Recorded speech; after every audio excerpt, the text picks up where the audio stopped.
right now there is a closed-door meeting going on regarding the merger of the two Senate health bills, trying to make them into one.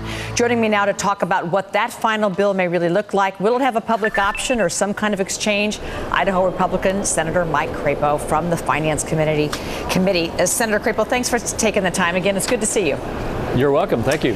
When you and I spoke last, you were not at all thrilled with regard to the financial obligations of this bill, yet it came in under the $1 trillion mark.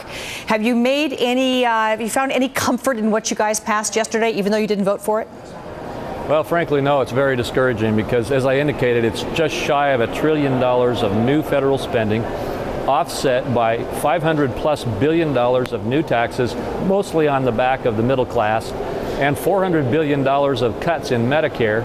And, frankly, that's not the direction we want to go in our health care. It does not reduce the cost of insurance or control the cost curve, and it doesn't achieve the total universal coverage. There's still 25 million people uninsured under this proposal.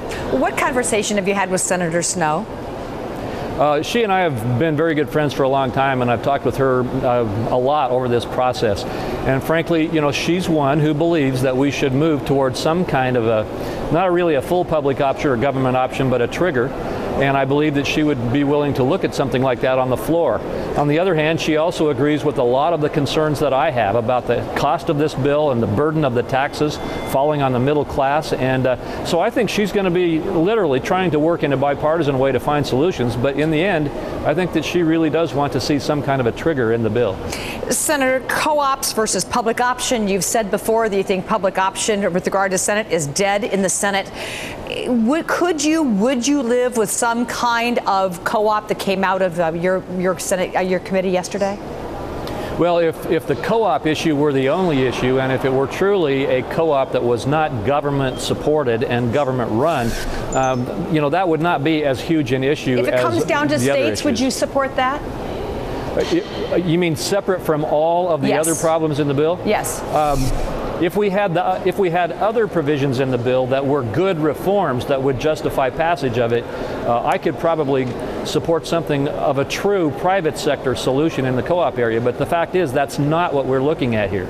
Even the co-op that is being proposed would have significant, heavy government hand, and that I could not support. What conversation do you plan on having with Senator Susan Collins? Well, again, she and I work closely together on committees as well.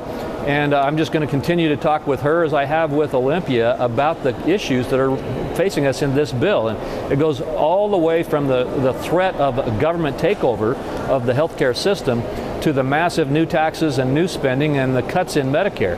We've got two major entitlement programs right now, Medicaid and Medicare, that are heading for the cliff financially, and this bill does nothing but hurt them, doesn't reduce the cost of insurance or the cost of health care to the rest of the country, and doesn't achieve universal coverage. I think we've got to look somewhere else other than a bill that is such a massive growth in government with more taxes.